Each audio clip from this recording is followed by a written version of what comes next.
Ada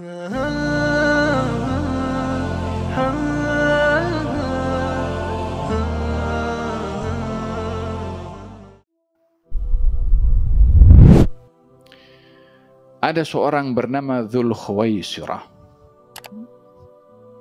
di zaman Nabi SAW. Orangnya ahli ibadah. Kata baginda Rasulullah SAW saat diceritakan oleh para sahabat tentang fulan ini, orangnya ahli ibadah, selalu jaga wudhu dan sampai orang itu datang. Kata sahabat, ya Rasulullah, inilah orang yang kami maksudkan tadi. Kata Nabi, aku nampak muka orang ini kena tampar syaitan. Ya kan? Syaitan, yang namanya tamparan itu ada kesana. Orang kalau tampar muka, nampak merah. Yarhamukallah. Tapi ini kesan tamparan, bukan tamparan ada tangannya syaitan di situ, nampak macam mana tangan syaitan. Tak. Ini simbolik untuk memberitahu perangai orang ini macam perangainya syaitan.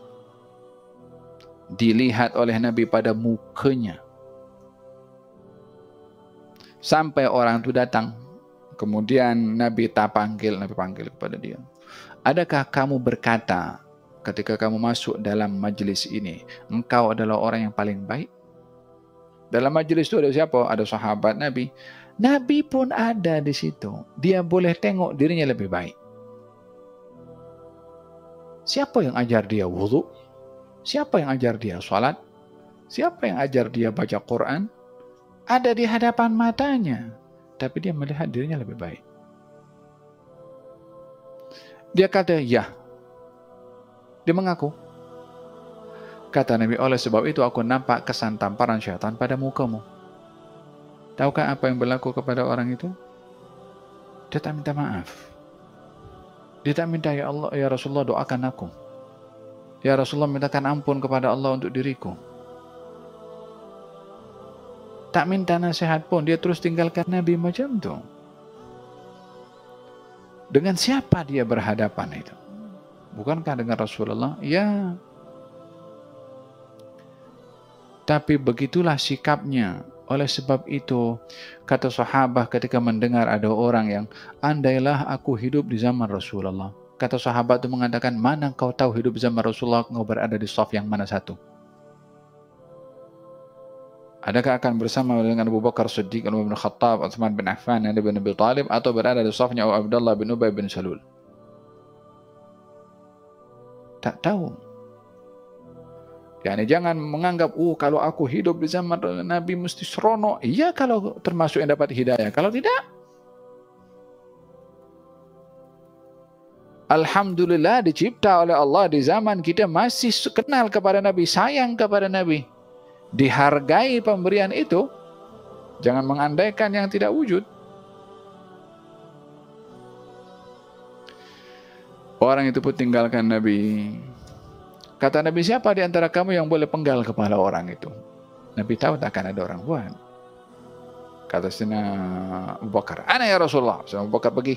Dia dapati Allahu Akbar. Orang itu sedang salat macam itu. Kata Sayyidina Abu Bakar, macam mana nak bunuh orang salat menghadap kepada Tuhan? Balik beritahu kepada Rasulullah, ya Rasulullah, dia salat. Kata Nabi, aku tahu kau tak akan buat. Kata Nabi, siapa di antara kamu yang boleh pergi dan penggal kepala orang itu? Pergi balik. Sayyidina Umar pergi. Dia dapati rukuk atau sujud. Nak bunuh macam mana orang rukuk dan sujud? Patah balik, ya Rasulullah, rukuk. Yang memang pun diajar oleh Nabi tak boleh bunuh orang yang salat. Kata Nabi, aku tahu engkau tak akan buat. Sampai akhirnya Sayyidina Ali bin Abi Thalib pergi cari orang itu dah tak ada. Allah alam, dia sempurnakan salatnya, kata sempurnakan Allah alam. Penting masa itu datangnya tak ada. Ali bin Abi Thalib datang tak payah banyak cakap. Mau sujud tak sujud, Nabi suruh buat. Macam itu siapa seorang wanita yang sembunyikan surat. Ada surat dihantarkan oleh salah seorang untuk mendedahkan keadaan kaum muslimin kepada orang-orang Quraisy. Suratnya dibawakan kepada seorang wanita, disimpan di tempat yang sulit. Nabi dapat tahu. Nabi suruh Sayyidina Ali dan juga Miqdad, kau pergi kejar wanita. Ambil surat itu supaya tak terdedah kita punya perancangan. Dikejar, jumpa wanita itu. buka dia punya barang semua, tak jumpa itu surat. Kata Sayyidina Ali bin Abi Thalib, Rasulullah tak mungkin dusta. Engkau bagi baik-baik surat, atau aku buat untuk kepada engkau yang kau tak akan pikir macam mana aku nak buat. Bagi warning, wanita tu tengok serius Sayyidina Ali, okeylah, engkau tengok menghadap ke sana. Yakni tak boleh nampak wanita tu mengambil surat tu daripada mana. Saya tak perlu bagi tahu lah daripada mana.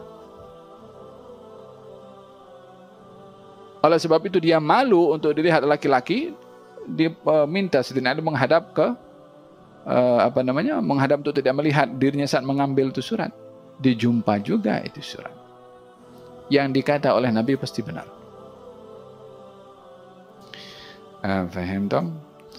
Hada akhirnya orang itu pun pergi, dan baginda Rasulullah akan keluar daripada sulbi orang ini, golongan orang yang baca Quran macam Quran baru turun, tapi tak lepas kepada tenggorokannya, dibaca dalam mulut saja.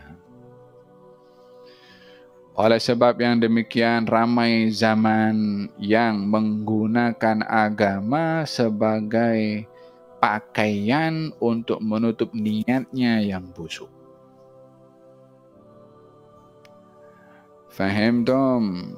Hada berkenaan dengan kenapa Allah dalam ayat ini menyatakan tentang ibadahnya malaikat la yastakbirun. Malaikat beribadah tak sombong dalam ibadah. Ya, karena ada orang beribadah sombong dengan ibadahnya. Wala yastahsirun, dan tidak merasa letih dan penat karena ada orang yang kalau beribadah dan merasa banyak, letihlah ibadah terus ni. Orang beriman tidak akan sombong dalam beribadah dan tak akan merasa letih. Kalaupun tak mampu beribadah banyak, akan lebih melihat kekurangan pada dirinya, namun tidak mencari excuse, aku dah banyak beribadah. Yusabbihuna al-laila wan nahara la yafturun, bertasbih di waktu malam dan juga siang, la yafturun, tidak terhenti-henti di dalam beribadah kepada Allah Subhanahu wa taala selagi hayat masih dikandung badan, maka peluang untuk beribadah masih terbuka. Di dalam hadis Nabi Muhammad sallallahu alaihi wasallam, la yatahassar ahlul jannah fil jannah illa ala sa'atin marrat bihim lam yadhkurillaha ta'ala fiha. Tidaklah orang di surga itu menyesal kecuali akan satu masa yang dilalui dan tidak berzikir kepada Allah. Yakni kalau diberi peluang kepada orang yang sudah meninggal dunia untuk bangkit ke dunia, akan minta bangkit hanya untuk menyebutkan subhanallah. Yakni ingin memanfaatkan waktu yang dilalui setiap saat untuk berzikir kepada Allah Subhanahu wa ta'ala. Moga-moga Allah Subhanahu wa ta'ala memberikan kepada kita panduan untuk tahu hala tuju dalam hidup ini.